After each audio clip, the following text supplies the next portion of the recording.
la porción de la Torá de esta semana, que se llama Beshalach, que quiere decir cuando envió.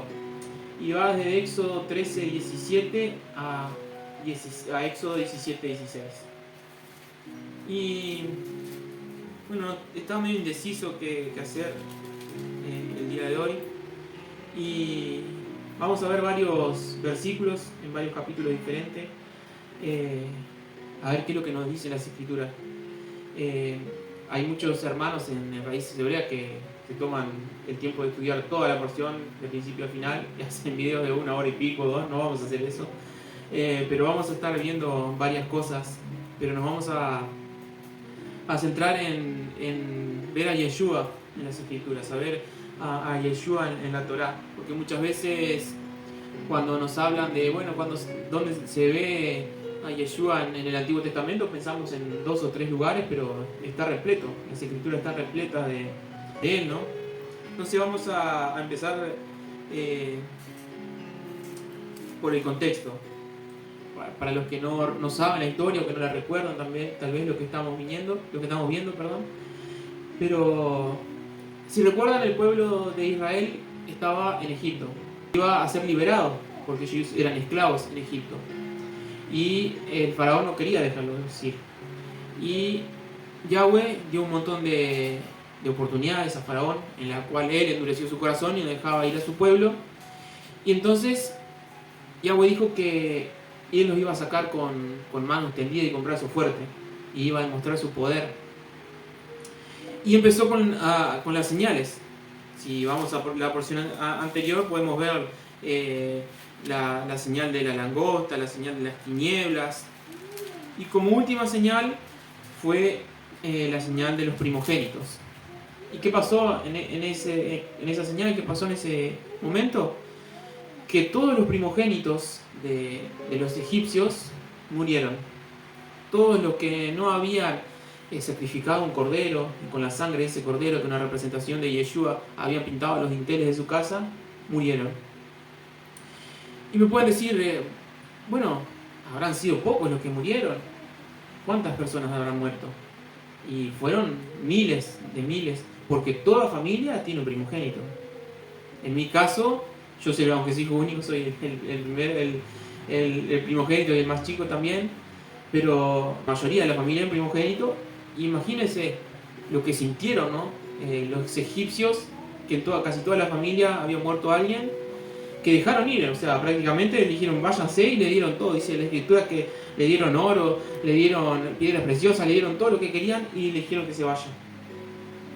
Pero vamos a ver ahora que aún así el faraón se arrepintió. Pero vamos a estar leyendo que cuando nuestros hermanos del pueblo de Israel se iban de Egipto, digamos, ¿qué fue lo que pasó? Que había una protección sobrenatural en ellos. Vamos a leer Éxodo 13, 21 y 22. Dice: y Yahweh iba delante de ellos de día como una columna de nube para guiarlos por el camino, y de noche como una columna de fuego para alumbrarlos, a fin de que anduvieran de día y de noche. Ahí ya de entrada nomás vemos cosas sobrenaturales, ¿no? Que dice, primero que nada, lo que me llama la atención es que dice que Yahweh iba delante de ellos. En una columna así. Pero podemos, si prestamos atención, ya vemos que ahí hay algo más raro, entre comillas. Porque Yahweh no podía ir en la columna. Mirá por qué. Ya lo hemos enseñado otras veces, pero Dios, Elohim, es energía, es luz. Él destruye todo lo que toca. ¿Por qué? Porque su santidad es tan grande que nosotros no podíamos acercarnos a Él. Eso lo podemos ver en Juan. Vamos a buscar en Juan capítulo 1, versículo 18. Dice: a Dios nadie le vio jamás. Vamos a leer esta ahí nomás. Dejen marcado ese versículo de Juan 1:18. Pero vamos a ver otros versículos también. En primera de Juan 4:12 también dice: nadie vio jamás a Dios. Y vamos a leer hasta ahí porque después dice si nos amamos. También en el mismo libro que estamos leyendo, en la misma porción que estamos leyendo, pero más adelante, no en la misma porción, sino en el mismo libro de Éxodo, dice en Éxodo 33:20, dice, dijo más, no podrás ver mi rostro, porque no me verá hombre y vivirá. Ahí vemos que a Dios nadie lo vio jamás, sino que como dije que tuvieran Juan 1:18, sigue diciendo, a Dios nadie lo vio jamás, el unigénito Hijo que está en el seno del Padre, Él le ha dado a conocer.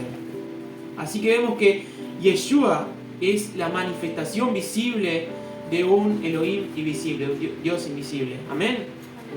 Entonces vemos que allí iba Yeshua. Pero nos puede decir, pero ¿por qué dice entonces que era Yahweh que iba? Que era Dios que iba en esa columna. Porque Dios es uno con Yeshua, Yahweh es uno con Yeshua, Ruach HaKodesh también es uno con Yeshua y uno con el Padre. Amén. Es lo que se conoce como Ejad, que digamos que no es lo que se conoce en el cristianismo o en el catolicismo como la Trinidad. ¿Por qué? Porque va un poco más allá de eso, sino que porque si se ponen a pensar en la Trinidad y algunos los explican como que son tres dioses separados, pero en realidad es un solo Dios que tiene tres manifestaciones: la manifestación de Hijo, la manifestación de Espíritu Santo, Ruach HaKodesh, y la manifestación de Padre. Amén. Y esto crea algunos problemas que ya lo hemos hablado, que muchas personas piensan que cuando leen el Shema, que dicen en Deuteronomio capítulo 6, versículo 4, dice, oye Israel, Dios, Yahweh nuestro Dios, uno es. Ellos piensan que como es uno, Jesús no puede ser Dios, Yeshua no puede ser Dios, y Ruach HaKodesh, el Espíritu Santo, no puede ser Dios.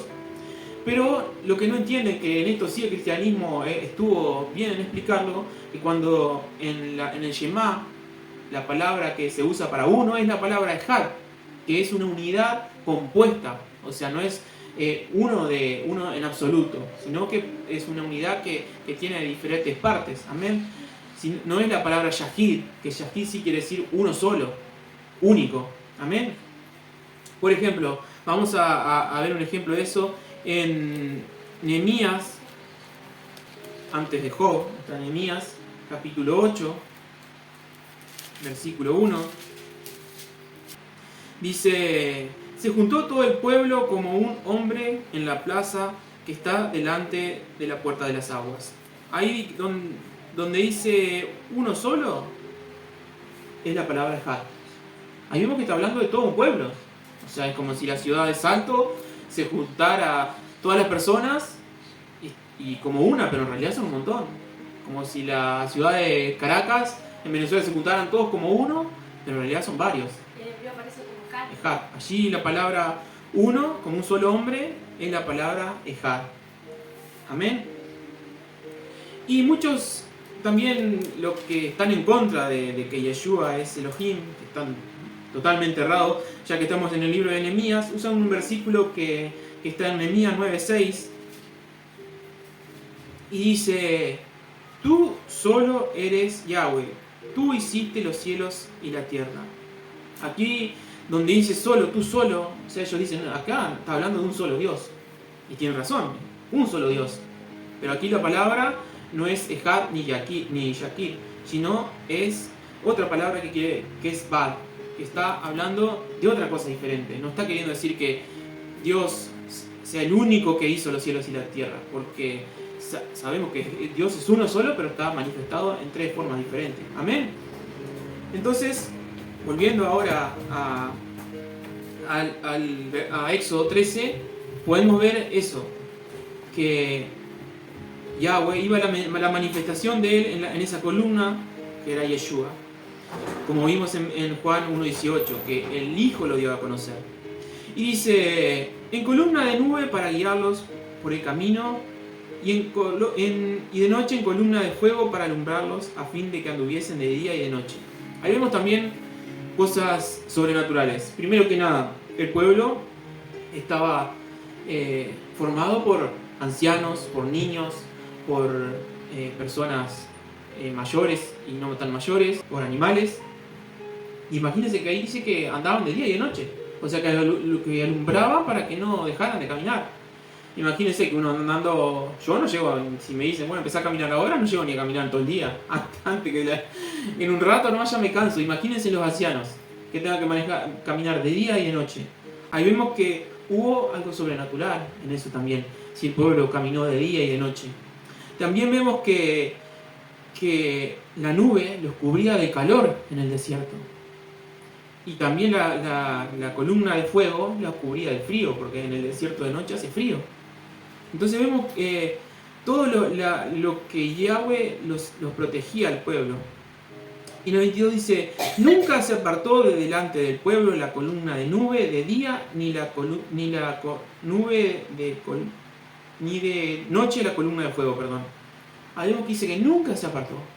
Igual que hoy en día nosotros tenemos a Yahweh que a través de su Ruach HaKodesh, porque aquí vemos manifestado el fuego y sabemos que el Ruach HaKodesh, el Espíritu Santo, se manifiesta a través del fuego. Lo podemos ver en Hechos a eso, como se manifestó como lenguas de fuego repartidas.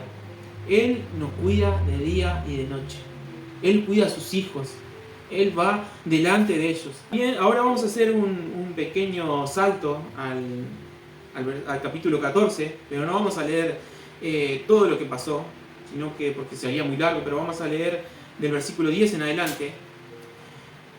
Pero para que sepan, para que tengan el contexto de lo que pasa, el faraón ya había dejado ir a los israelitas y ahora se arrepintió. De repente el faraón dijo, no, ¿qué hice? ¿Cómo lo dejé ir? Pensar que Egipto estaba destruido, ya no quedaban los primogénitos, ya no quedaban árboles, ya no quedaba nada, pero sin embargo se endureció el corazón faraón, porque Yahweh se lo endureció también. Vamos a leer en Éxodo 14:10. Y dice, y cuando Faraón se hubo acercado a los hijos de Israel, alzaron sus ojos, y he aquí que los egipcios venían tras ellos. Por lo que los hijos de Israel temieron en gran manera y clamaron a Yahweh. Ahí vemos que cuando el pueblo de Israel vio que su enemigo, que aunque ya estaba derrotado, porque imagínense todas las desgracias que le pasó a Faraón, todas las desgracias que tuvo, que en su propia familia hubo muerte, ellos temieron de igual manera, ¿no? Y clamaron a Yahweh. Y dijeron a Moisés, porque podríamos decir, bueno, está bien que clamaran a Yahweh, pero vemos que clamaron de una mala manera. Y dijeron a Moisés, ¿no había sepulcro en Egipto que nos ha sacado para que muramos en el desierto?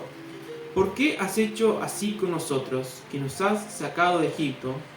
¿No es esto lo que te hablamos en Egipto diciendo, déjanos servir a los egipcios? Porque mejor nos fuera servir a los egipcios que morir nosotros en el desierto.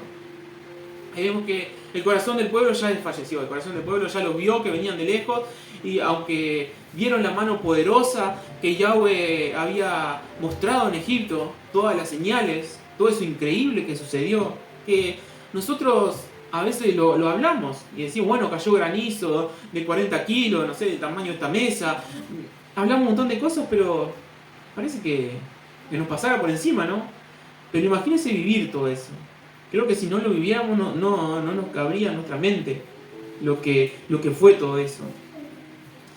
Y ellos, aún viviendo todo eso, pensaron que se iban a morir. Que el Dios que los sacó de Egipto no tenía fuerza para combatir con ese faraón, ¿no? Pero vemos lo que Moisés le dice. En el 13 dice, y Moisés dijo al pueblo, no temáis. Muchas veces el temor es una de las cosas que nos hace retroceder. El temor es una de las cosas que nos hace errar. El temor es una de las cosas que nos hace acercarnos más mal a Dios. Quedarnos estancados. Nos hace que no avancemos. Pero vemos que Moisés le dice, no temáis, estad firmes y ved la salvación que Yahweh hará hoy con vosotros. Vemos que aunque el enemigo, como dice la Escritura, campe alrededor de nosotros, tenemos que estar firmes. Y aquí cuando dice, ved la salvación, la palabra salvación es Yeshua. Ved a Yeshua, ved a la salvación que es Yeshua. la salvación de Jehová es Yeshua, y tenemos que mirarla a Él cuando estamos en los problemas, en las dificultades, cuando tenemos miedo. Dice, y ve la salvación de Yahweh que hará hoy con vosotros, porque los egipcios que hoy habéis visto, nunca más para siempre le veréis. Yeshua iba a terminar con esos enemigos del pueblo de Israel para que nunca más ellos lo vieran. Amén. Y dice en el versículo 14, Yahweh peleará por vosotros y vosotros estaréis tranquilos. ¿Cuántos estamos pasando por dificultades en nuestras vidas? ¿Cuántos estamos pasando por problemas económicos? ¿Cuántos estamos pasando por enfermedades? ¿Cuántos estamos pasando por problemas familiares? Y Yahweh nos dice que Él peleará por nosotros, que tenemos que estar tranquilos, que no tenemos que desesperar, no tenemos que buscar la solución en la fuerza humana, no tenemos que buscar la solución en aquel amigo que pueda ayudarnos o en aquella sabiduría humana, sino que de parte de Yahweh va a venir la salida a todos esos problemas. Amén. Dice en el 15, entonces Yahweh dijo a Moisés, ¿por qué clamas a mí? Di a los hijos de Israel que marchen. Muchas veces nos ponemos a orar, a clamar, a pedir algo a Yahweh, cuando sabemos que Yahweh ya nos ha dicho que tenemos que hacer algo. Si Yahweh nos da una de sus promesas, no tenemos que estar pidiéndosela un momento tras otro, sino que tenemos que hacer aquello que Yahweh nos ha mandado. Y Él se va a encargar de nuestros enemigos, como se encargó aquí del pueblo de Egipto. ¿Amén? Dice, y tú alza tu vara y extiende tu mano sobre el mar y divídelo, y entren los hijos de Israel por en medio del mar en seco. Amén. Ahí vemos esto, es reconocido en películas, en dibujitos, todo es muy conocido cuando Moisés dividió, que en realidad Yahweh dividió las aguas del mar rojo en dos y pasó el pueblo entre medio. Amén. Y dice en el versículo 19, dice, y el ángel de Yahweh que iba delante del campamento de Israel se apartó y iba en pos de ellos, y asimismo la columna de nube que iba delante de ellos se apartó y se puso en la espalda. Aquí vemos que nos habla del ángel de Yeshua, el ángel de Yahweh, perdón, que ¿quién es? Yeshua. Muchas veces Yeshua se manifiesta en la Torá y en el Antiguo Testamento como el ángel de Yahweh. Amén. Vamos a Josué capítulo 5, versículo 13.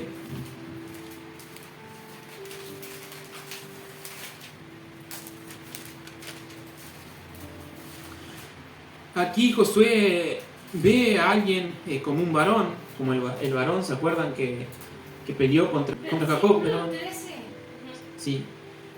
Josué 5:13. Que en algunos lugares de la Torá dice que era un ángel y después dice que era un varón, ¿no? Y aquí dice, estando Josué cerca de Jericó, alzó sus ojos y vio un varón que estaba delante de él, el cual tenía una espada desenvainada en su mano. Y Josué, yendo hacia él, le dijo, ¿eres de los nuestros o de nuestros enemigos? Él respondió, no, mas como príncipe del ejército de Yahweh he venido ahora. Ahí vemos que dice que era el príncipe del ejército de Yahweh. Dice entonces Josué, postrándose sobre su rostro en tierra, le adoró. Ahí vemos que no era un ángel, porque Josué adoró a ese ángel. Y si recuerdan, Juan en el Apocalipsis quiso adorar a uno de los ángeles, ¿y qué le dijo el ángel? No, yo soy igual que vos, soy consiervo tuyo, no me adores a mí, adora al Padre. Los ángeles no aceptan adoración. Entonces vemos que aquí se trata de Yeshua, que esta vez se había manifestado como el príncipe de los ejércitos. Amén. Y dice, ¿qué dice mi Señor? Ahí vemos que Josué lo trató como Señor a su siervo. Dice, y el príncipe del ejército de Yahweh le respondió, quita el calzado de tus pies, porque el lugar donde estás es santo. Amén. ¿A qué le hace recordar eso? eso pasó también, ¿no? Y vemos que la manifestación de Yeshua, y aquí vemos que quién iba, como dice, ¿no? Que el ángel iba delante del campamento de Israel y se apartó en pos de ellos. Y asimismo en la columna. ¿Y quién dice que iba en la columna? Yahweh. ¿Y quién representa el fuego?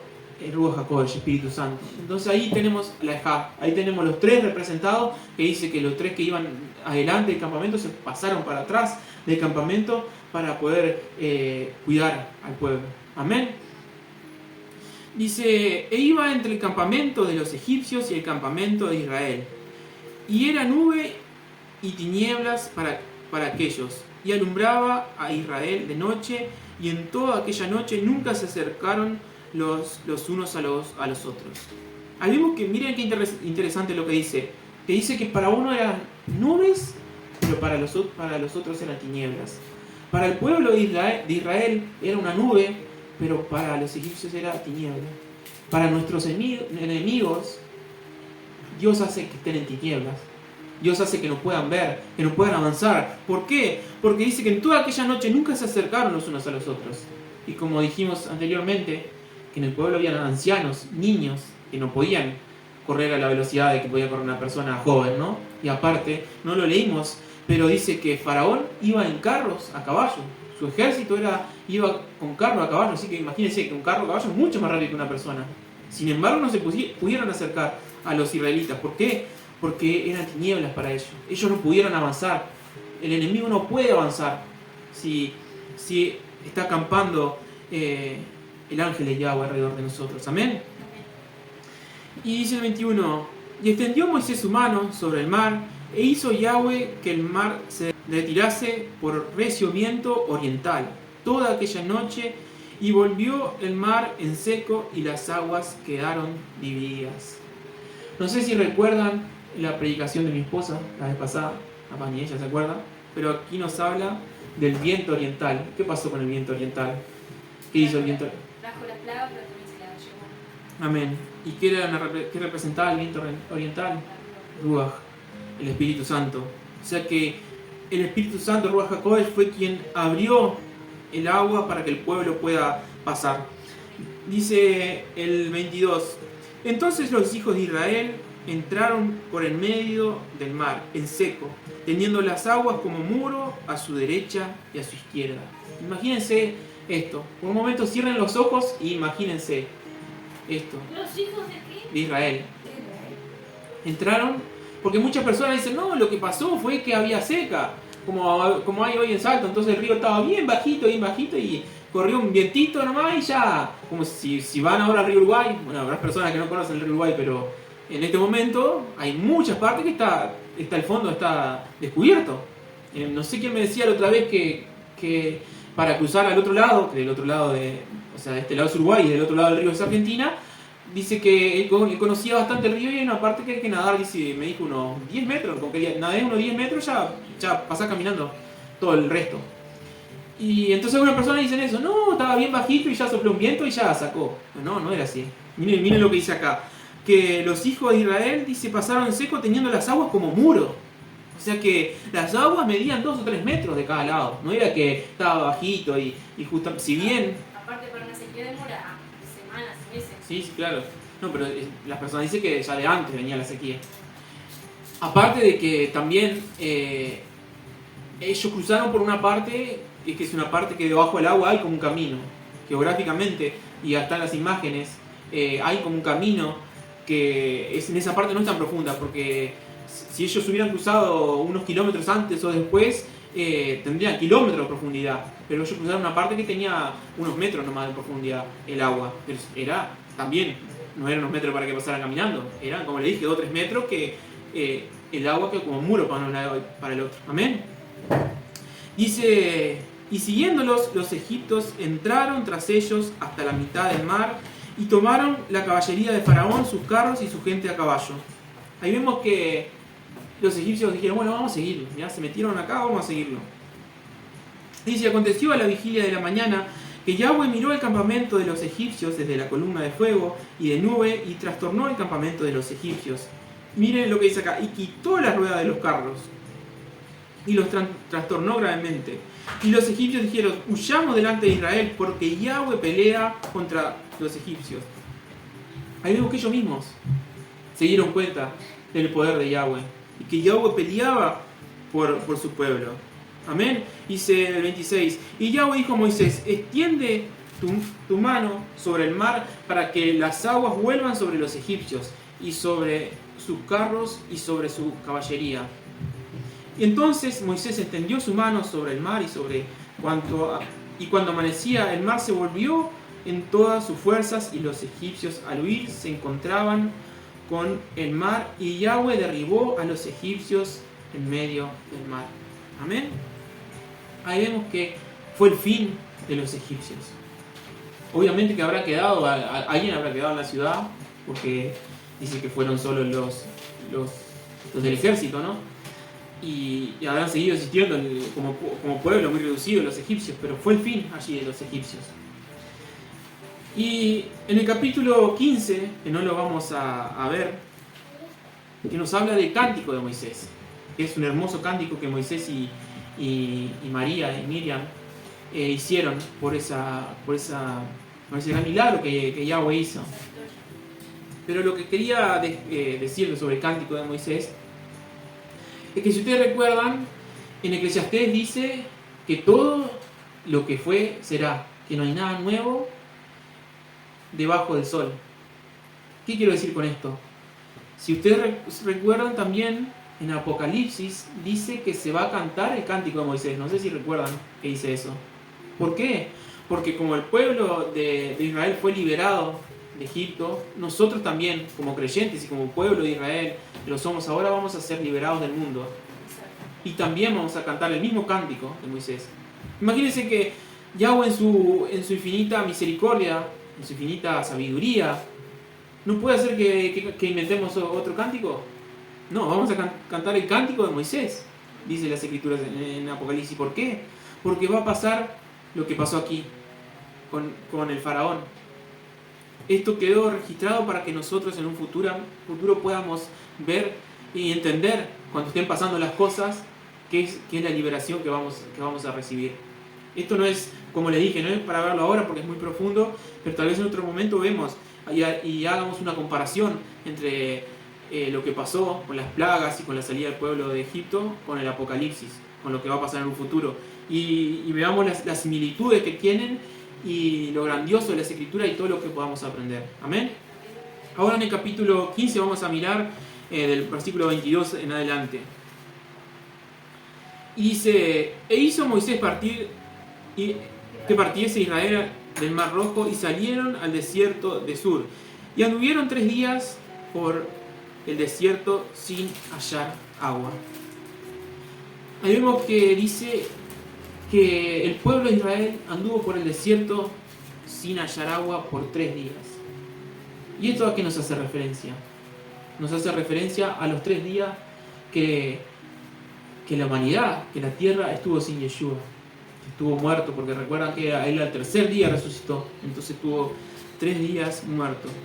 Dice, y llegaron a Mara y no pudieron beber de las aguas de Mara porque eran amargas. Por eso le pusieron el nombre Mara. Entonces el pueblo murmuró contra Moisés y dijo, ¿qué hemos de beber? Algo que el pueblo había visto milagro tras milagro. Había visto cosas increíbles. Habían escrito un cántico para agradecer. Y sin embargo no dice cuánto tiempo después, ¿no? Pero un tiempito después, porque no tenían agua, ya empezaron a murmurar. Y eso, el pueblo de Israel, es un reflejo de nosotros, porque nosotros somos el pueblo de Israel. ¿Cuántas veces nos pasa lo mismo? ¿Cuántas veces venimos a la congregación y decimos, el problema que tengo, sigo igual, no me mejoro, sigo enfermo, no sé qué pasa, no sé si... Mire, ¿qué dice? Dice, entonces el pueblo murmuró contra Moisés. Yo no sé si el pastor estará haciendo bien, ¿no? ¿Qué dice? No sé si los líderes de la congregación estarán haciendo bien las cosas, si lo que predican estará bien. Muchas veces cuando no vemos las cosas como queremos, porque muchas veces queremos al instante las cosas, que las cosas se solucionen de un momento a otro, tendemos a murmurar contra ¿quién? contra las personas que vemos. Pero tenemos que entender que si las personas están así puestas es porque Yahweh permitió, Yahweh las puso, amén. Dice, y Moisés clamó a Yahweh, y Yahweh le mostró un árbol, y él lo echó en las aguas, y las aguas se endulzaron, y allí les dio estatutos y ordenanzas. Vemos que dice que le mostró un árbol. ¿Y qué representa este árbol que endulzó a las aguas amargas? En Proverbios, vamos a leer Proverbios, capítulo 3, es 13, perdón. Dice, bienaventurado el hombre que haya sabiduría y que obtiene inteligencia, porque su ganancia es mejor que la ganancia de la plata, y sus frutos más que el oro fino. Más precioso es que las piedras preciosas, y todo lo que se puede desear no se puede comparar a ella. La largura de días está en su mano derecha, y a su izquierda riquezas y honra. Sus caminos son como caminos deleitosos, y todas sus veredas son paz. Ella es árbol de vida a los que le echan mano, y bienaventurados son los que la retienen. Amén. La sabiduría, una representación del Espíritu Santo, Ruach HaKodesh, es lo que endulza las aguas. También la Torá es la que endulza las aguas, pero también Yeshua. Yeshua dice que él pidió que le dieran agua y que le dieron vinagre, pero también le dieron hiel, ¿no? Dice, y hiel es una planta amarga. Yeshua bebió por nosotros esas aguas amargas. ¿Y qué pasó? Y con su sacrificio en la cruz, en el madero, en una madera que es un árbol, endulzó las aguas para que nosotros podamos beber de ellas. Amén. Dice, y miren lo que dice. Sí, en Éxodo, volviendo a Éxodo 15, el versículo que leí, pero la última parte. Dice, después de que Yahweh le dio el árbol y endulzaron sus aguas y pudieron tomar con aquel sacrificio y con el Ruach, dice, y allí le dieron estatutos y ordenanzas, y allí los probó. Y dijo, si oyeres atentamente la voz de Yahweh tu Dios, e hicieres lo recto delante de tus ojos, y dieres oídos a sus mandamientos, y guardares todos sus estatutos, ninguna enfermedad de las que envié a Egipto te enviaré a ti, porque yo soy Yahweh tu sanador. Y llegaron a Lin, donde había 12 fuentes de aguas y 70 palmeras, y acamparon allí junto a las aguas. Como ven, hermanos, dice que después que el pueblo tomó de las aguas dulces, de esas aguas que pasaron por el sacrificio de Yeshua, de esas aguas que pasaron por Ruach HaKodesh, por el Espíritu Santo, dice que Él le dio los estatutos y los mandamientos. Él le dio todas las ordenanzas. ¿Para qué? Para que las enfermedades que Él mandó a Egipto no llegaran a su pueblo. Amén. Pero miren lo interesante lo del versículo 27. Dice, y llegaron a Lin, donde había 12 fuentes de agua y 70 palmeras. ¿Qué representan las 12 fuentes de agua? Las 12 tribus de Israel. Representan a nosotros mismos.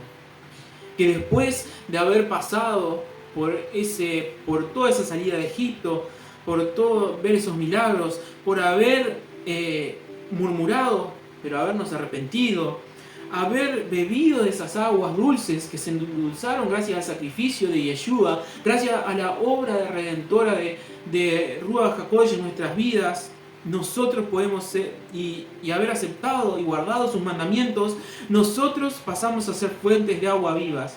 ¿Y de quién se alimentaba de esas aguas? Dice, y 70 palmeras. ¿Y qué quieren decir esas 70 palmeras? Las naciones.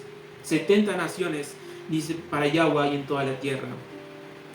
Entonces, ¿qué quiere decir esto? Que después de ese proceso, las 70 naciones van a venir a beber del pueblo de Israel, de las aguas, de agua viva, que corren, dice, dentro de nosotros, que tiene que correr, dijo Yeshua.